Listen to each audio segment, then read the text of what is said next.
Hi, good evening to every one. இன்னைக்கு மார்க்கெட்ல நல்ல ஒரு கேப் டவுன் ஆனாலும் நம்ம ஃபேஸ்புக்ல காலையிலேயே கொடுத்துருப்போம், இன்னைக்கும் ரத்த கலரி புழகுதுரா அப்படின்ட்டு. ஆனா ரத்த கலரிட்டு நினைச்சவங்களுக்குலாம் அகைன்ஸ்டா மார்க்கெட் ரிவர்சல் ஆயிருக்கு.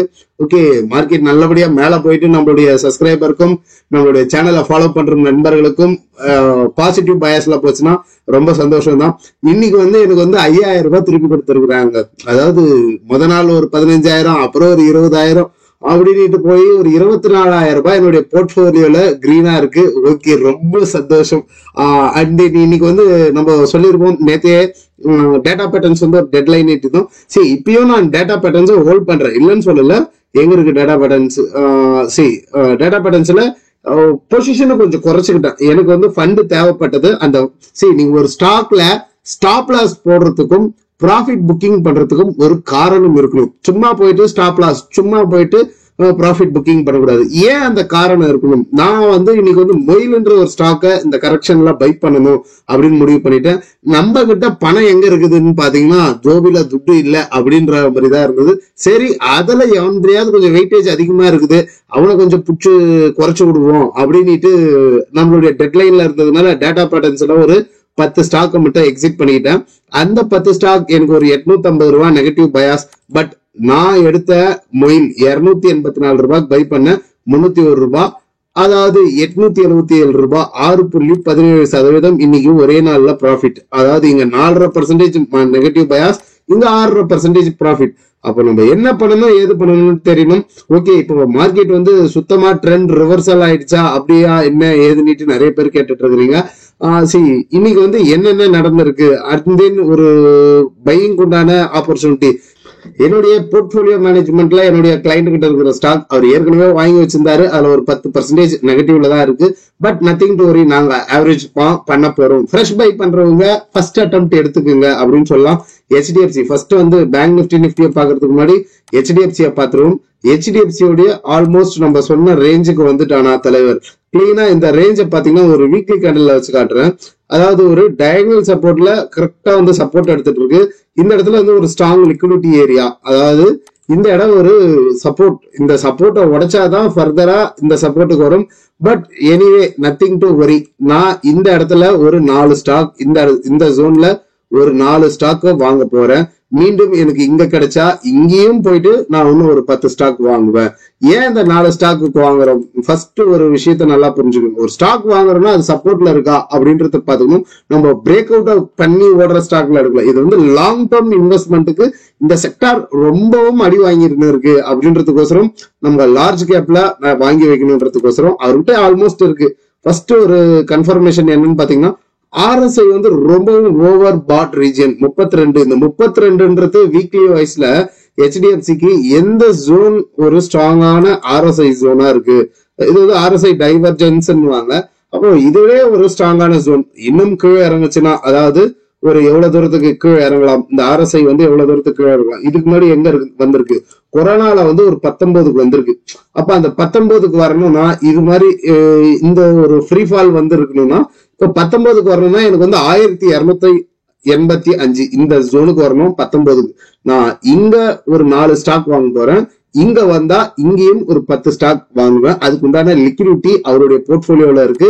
அதை நான் பேஸ் பண்ணி தான் அவருடைய போர்ட்போலியோக்கு ஒரு லாங் டேர்ம் வெல்த் கிரியேஷன்றதுக்கோசரம் இந்த இடத்துல வாங்குறேன். வாங்கக்கூடிய நண்பர்கள் வாங்கி கொள்ளுங்கள். கிளீனா ஒரு மொமெண்டம் ஸ்லோ டவுன் ஆகுது. நல்ல ஒரு ஸ்லாண்டிங்ல டவுன்ஃபால்ல வந்தது. இங்க மொமெண்டம் ஸ்லோ டவுன் ஆயிட்டு ஒரு புல்லிஷ்க்கு உண்டான சிக்னலுக்கு ஒரு ட்ரெண்ட் ரிவர்சல் ஆகும். உடனே ரிவர்சல் ஆகுமா? இங்க இருந்து மீண்டும் இப்படி ஒரு பவுன்ஸ் பேக் வரும். இப்படி வந்துட்டு தான் மேல போகும். அப்போ இங்க இருந்தும் வி ஷேப் ரெக்கவரி வரதுக்கும் வாய்ப்புகள் இருக்கு. அண்ட் தென் பேங்க் நிஃப்டி இன்னைக்கு நல்ல பெர்ஃபார்மன்ஸ். ஆக்சிஸ் பேங்க்லாம் SBI எல்லாம் நல்ல ஒரு பெர்ஃபார்ம் பண்ணி மார்க்கெட்டை மேல லிஃப்ட் பண்ணிருக்காங்க. கோட்டக் மகேந்திரா நல்ல ஒரு என்ன ஏமாத்திடுவானான்றது தெரியல, என்னுடைய பிரைஸுக்கு வரமாட்டானா அப்படின்னு தான் தவிக்கிறேன். கேண்டில் அது மாதிரி வச்சிருக்கிறான். கோட்டக்கை பாக்குறதுக்கு முன்னாடி நம்ம HDFC பேங்க் நிஃப்டியை பார்த்துப்போம். Nifty bank. நிஃப்டி பேங்க் என்ன நடந்திருக்கு, நிஃப்டி பேங்கோடைய ட்ரெண்ட் என்ன அப்படின்றத பாத்தீங்கன்னா ஒரு மைனர் ட்ரெண்ட். இது ஒரு மைனர் சப்போர்ட் அப்படின்னு சொல்லலாம். ஓகே, இந்த மைனர் சப்போர்ட்ல என்ன நடந்திருக்கு, ஒரு டபுள் பாட்டம் பேட்டர்ன் போறதுக்கு வாய்ப்புகள் இருக்கா? கிளீனா இங்க வந்துட்டு மார்க்கெட் பவுன்ஸ் பேக் ஆயிட்டு இங்க இருந்து ஒரு என்கல்ஃப் ஆச்சுன்னா டுவர்ட்ஸ் மேல போறதுக்கு வாய்ப்புகள் அதிகம் இருக்கிறது. சோ நம்ம இந்த ஜோன்ல ஒரு அட்டெம்ப்ட் எடுக்கிறது தவறே இல்லை. அப்போ நீங்க ஹெச்டிஎஃப்சியும் பேங்க் நிஃப்டியும் ட்ராக் பண்ணி பாத்தீங்கன்னா சேம் ஒரே சினாரியாவா தான் இருக்கும். இந்த ஜோன் வந்து ஒரு ஸ்ட்ராங் சப்போர்ட் ஜோன். அப்போ ஹெச்டிஎஃப்சிக்கு எந்த ஜோன்னா, அப்போ பேங்க் நிஃப்டி இங்க இருந்து கீழே விழணும்னா ஹெச்டிஎஃப்சி வந்து அந்த 1200க்கு வரணும். இவ்வளவு பெரிய ஃபால் வரணும்னா ஹெச்டிஎஃப்சி அவங்க பர்ஃபார்ம் பண்ணாதான் அது வேலைக்கு ஆகும். பர்ஃபார்ம் பண்ணலன்னா வேலைக்கே ஆகாது. பேங்க் நிஃப்டில ஒரு 2000 புள்ளிகள் சரியணும்னா, அதாவது இங்க இருந்து விழுந்தது இல்லையா, அப்ப யார் விழுந்தாங்க? ஹெச்டிஎஃப்சியை போய் ட்ராக் பண்ணி பாருங்க. கிட்டத்தட்ட 7.5% 3516 புள்ளிகளை இழந்ததுன்னா ஹெச்டிஎஃப்சி சப்போர்ட் இல்லாததுனாலதான் இங்க விழுந்திருக்கும். இந்த இடத்துல ஒரு ஸ்ட்ராங் பவுன்ஸ் பேக் எதிர்பார்க்கலாம். வீக்லி வைஸ்ல வந்து இன்னும் ஒரு 2 நாள் இருக்கு. வெயிட் பண்ணி பார்த்தா டுவர்ட்ஸ் மூவ் ஆகிறதுக்கு வாய்ப்புகள் அதிகம். அப்போ கிளீனா இந்த ஜோனை வாஷ் அவுட் பண்ணுமா மார்க்கெட்? இந்த இடத்துல வாஷ் அவுட் பண்ணிட்டு டுவர்ட்ஸ் மேல போறதுக்கு பாசிபிலிட்டி இருக்கா? ஆல்மோஸ்ட் இருக்கு அப்படின்றதுதான் நான் சொல்லுவேன். ஹெச்டிஎஃப்சியை இன்வெஸ்ட் பண்ணணும்னு நினைக்கிறவங்க அந்த இடத்துல ஒரு அக்குமுலேஷனை போட்டுக்குங்க அப்படின்றத சொல்லலாம். ஓகே, நெக்ஸ்ட் வந்து நிஃப்டி என்ன ஆச்சு இன்னைக்கு? நிஃப்டி வந்து கிளியரா ஒரு பவுன்ஸ் பேக் வந்திருக்கு. இந்த மைனர் ட்ரெண்ட மார்க்கெட் ரெஸ்பெக்ட் பண்ணுது. பாப்போம் இந்த சப்போர்ட்டுக்கு வருமா? வந்தா வருது, வராகட்டி போகுது. நம்மளுக்கு என்ன, ஸ்டாக்ஸ் இறங்கினா ஆவரேஜ் பண்ண போறோம், இல்லைன்னா ஸ்டாப் லாஸ் போட்டு எக்ஸிட் பண்ண போறோம் அப்படின்றதுதான் நம்ம பண்ண போறோம். வேற எதுவும் பண்ண போறது கிடையாது. ஓகே, நல்ல ஒரு பவுன்ஸ் பேக். நிஃப்டியும் இன்னைக்கு வந்து நல்ல பவுன்ஸ் பேக். அதுக்கு யார் மூல காரணமா இருந்தது? ரிலையன்ஸ் வந்து நல்ல ஒரு பர்ஃபார்மன்ஸ். நம்ம சொன்ன மாதிரி இந்த ரெசிஸ்டன்ஸை உடைக்காம ஸ்ட்ரகிள் வருது ரிலையன்ஸ் மேல உடைச்சதுன்னா மார்க்கெட்டை லிஃப்ட் பண்ணி கொடுக்கும். அப்படி கீழே உடைச்சதுன்னா கீழே தர இழுத்துக்கிட்டு வரும் அப்படின்னும். இப்போ ரிலையன்ஸும் மேல ஸ்ட்ராங்கா, இது ஒன்றும் ஸ்ட்ராங்கான பிரேக் அவுட் கிடையாது, நல்லா புரிஞ்சுக்குங்க. கேண்டில் டு கேண்டில் நம்ம போட்டோம்னா இப்படி ஒன்றும் பிரேக் வந்தா மாதிரி இருக்கும். ஆனா பட் வந்து week to week daily time ஃப்ரேம்ல வந்து ஒரு கன்ஃபர்மேஷன் வரணும். அந்த கன்ஃபர்மேஷன் வந்து பிரேக் அவுட் ஆயிட்டு ரீடெஸ்ட் வந்துட்டு டுவர்ட்ஸ் மேல போச்சுனாலும் ஸ்ட்ராங் ஒரு என்கல்ஃபிங் ஒரு புல்லிஷ்க்கு உண்டான கேண்டலா அமையணும். இது வந்து ஒரு நல்ல கேண்டல் தான், பட் வந்து இன்னும் ப்ராப்பரான ஒரு பிரேக் அவுட் இல்ல அப்படின்றது தான் நம்ம சொல்ல முடியும். ரிலையன்ஸ் உடைச்சு நாளைக்கு இன்னும் ஒரு 2 நாள்ல ரிலையன்ஸ் மட்டும் ஒரு ஒன்னும் தேவை இல்லைங்க, நம்மளுக்கு சின்னதா ஒரு 3000 ரூபாய்க்கு ஏத்தி கொடுத்தாவே போதும். எவ்வளவு, ஒரு 40 ரூபாய் 50 ரூபாய் ஏறிச்சுன்னா மார்க்கெட்டை தரன்னு மேல தூக்கிட்டு போயிடும். அந்த இடத்துல பேங்க் நிஃப்டியும் பர்ஃபார்மன்ஸ் பண்ண ஆரம்பிச்சிடும். ஹெச்டிஎஃப்சியும் over sold.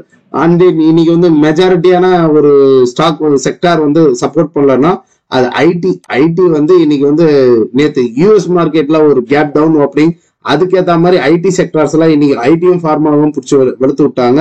And PSU stocks எல்லாம் ரெக்கவர் ஆயிருக்கும். யார் செயில் அண்ட் தென் நால்கோ எல்லாம் வாங்கியிருந்தீங்கன்னா அவங்களுக்கு நல்லாவே தெரிஞ்சிருக்கும் எப்படி ஒரு பர்ஃபார்மன்ஸ் பண்ணுச்சுன்னுட்டு. நால்கோ நேஷனல் அலுமினியம் நம்ம சொல்லிட்டு இருப்போம், நேத்தே சொன்னோம். எத்தனை நண்பர்கள் பை பண்ணீங்க அப்படின்றதுதான் தெரியல. இன்னைக்கு நல்ல ஒரு பர்ஃபார்மன்ஸ். நேஷனல் அலுமினியம் வந்து நம்ம சப்ஸ்கிரைபர் கூட ஒருத்தர் ஃபேஸ்புக்ல போட்டிருந்தாரு, பிரதர் நீங்க வெறித்தனம் பிரதர் அப்படின்னு இருந்தாரு. கிளீனா இது என்ன பாத்தீங்கன்னா ஒரு மார்னிங் ஸ்டார் பேட்டர்ன் ஃபார்மேஷன் வருது. அடுத்த கேண்டில் இதுக்கு மேல ஓபன் ஆகணும், புரியுதுங்களா? அடுத்த கேண்டில் நாளைக்கு வந்து இந்த இடத்துல ஓபன் ஆகி ஒரு கேண்டில் இப்படி முடிச்சுட்டாங்கன்னா கிளீனா மார்க்கெட்டை மேல லிஃப்ட் பண்ணி போவாங்க. ஓகே, மொயில் பத்தி நம்ம சொல்லிடணும். நம்ம ஏன் மொயில் எடுத்தோம்? மொயிலுக்கு உண்டான ட்ரெண்ட் என்ன? MOIL மொயில் அப்படின்ற மாதிரி தான் மொயில். Wait a minute. ஓகே,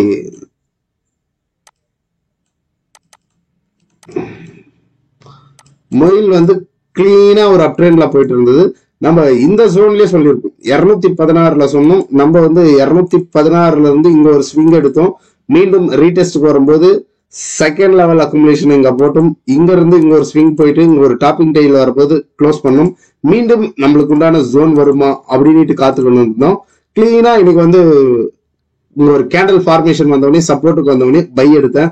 அந்த பைல எனக்கு வந்து ஒரு 4.88%, அதாவது ஒரு 14 ரூபாய் நல்ல ஒரு பர்ஃபார்மன்ஸ் பண்ணி கொடுத்திருக்கு மொயில் அப்படின்றதான் டிக்ளேர் பண்ணலாம்.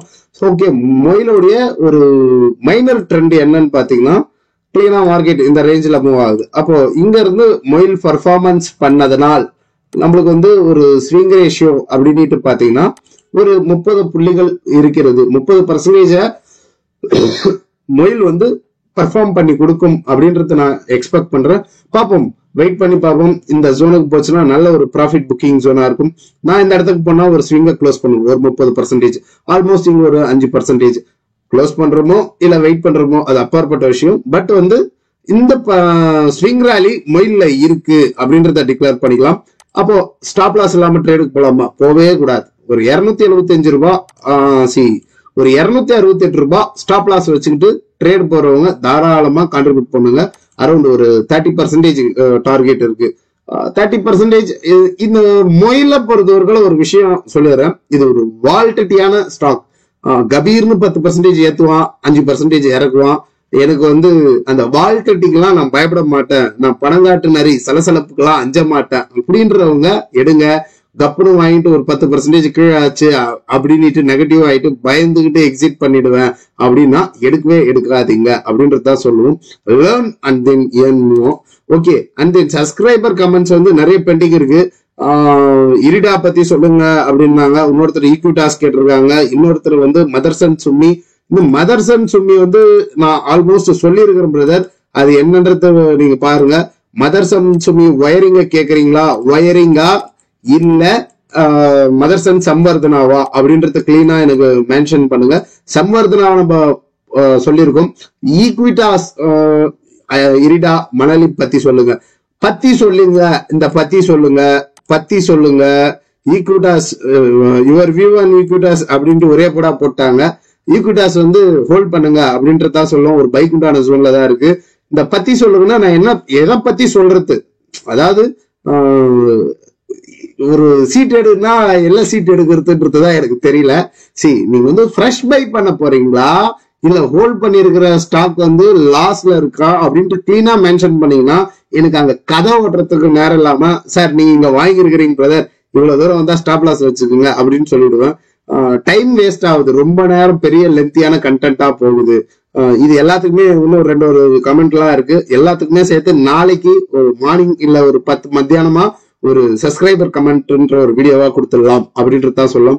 தயவு செஞ்சு நீங்க கேளுங்க, கேட்கறதுக்கு உங்களுக்கு உரிமை இருக்கிறது. என்னுடைய சப்ஸ்கிரைபருக்கு என்னன்றது மென்ஷன் பண்ணுங்க. சார் நான் ஃப்ரெஷ் பை பண்ண போறேன், எந்த இடத்துல பண்ணலாம், வாங்கினது லாஸ்ல இருக்கு, எங்க ஆவரேஜ் பண்ணலாம் அப்படின்றத மென்ஷன் பண்ணுங்க. கட்டாயம் உங்களுக்கு உண்டான பதில் கிடைக்கும் அப்படின்றத நம்ம சொல்லலாம். ஓகே, கிளாஸஸ ஜாயின் பண்ணணும், பிரைஸ் ஆக்ஷன் கிளாஸஸ நான் ப்ராப்பரா லேர்ன் பண்ணணும் அப்படின்ட்டு விருப்பப்படக்கூடிய நண்பர்கள் கிளாஸஸ்ல ஜாயின் பண்ணலாம். அப்கமிங் செஷன்ல கிளாஸஸ் ஸ்டார்ட் ஆகுது. Every Saturday and Sunday classes. Coming March 2 தான் கிளாஸஸ் ஸ்டார்ட் ஆகுது. No more recording classes brother, only online classes, 1 year support from my side அப்படின்றது சொல்லலாம். இதுக்குண்டான ஃபீஸஸ் என்ன ஏதுன்னு பாத்தீங்கன்னா 3000 ரூபீஸ் கிளாஸஸ்க்கு உண்டான ஃபீஸஸ். என்னுடைய அக்கௌண்ட் டீடைல்ஸ் இதுதான். என்னுடைய விர்ச்சுவல் பேமெண்ட் ஐடியான ஜிபே மற்றும் வாட்ஸ்அப் நம்பர் இதுதான். பேமெண்ட்டை போடக்கூடிய நண்பர்கள் உங்களுக்கு ஏதாவது கிளாஸஸ் என்ன எந்த தேதிக்கு போகும், என்ன சிலபஸ் ஏதுன்றது வேணும்னா எனக்கு டெக்ஸ்ட் பண்ணுங்க. என்னுடைய நம்பர் இதுதான். டெக்ஸ்ட் பண்ணுங்க, உங்களுக்கு உண்டான டீடைல்ஸ் சென்ட் பண்றேன். கிளாஸஸ்ல ஜாயின் பண்றதா ஃபீஸஸ் பே பண்ணிட்டு ஸ்கிரீன்ஷாட்டை ஷேர் பண்ணி விடுங்கள். மற்றும் பார்க்கக்கூடிய நண்பர்கள் ஒரு லைக் பண்ணுங்க, ஒரு சப்ஸ்கிரைப் பண்ணுங்க, 4 பேருக்கு நம்ம சேனலை சொல்லி விடுங்க. நன்றி, வணக்கம். மற்றும் ஒரு பதிவில் சந்திக்கலாம்.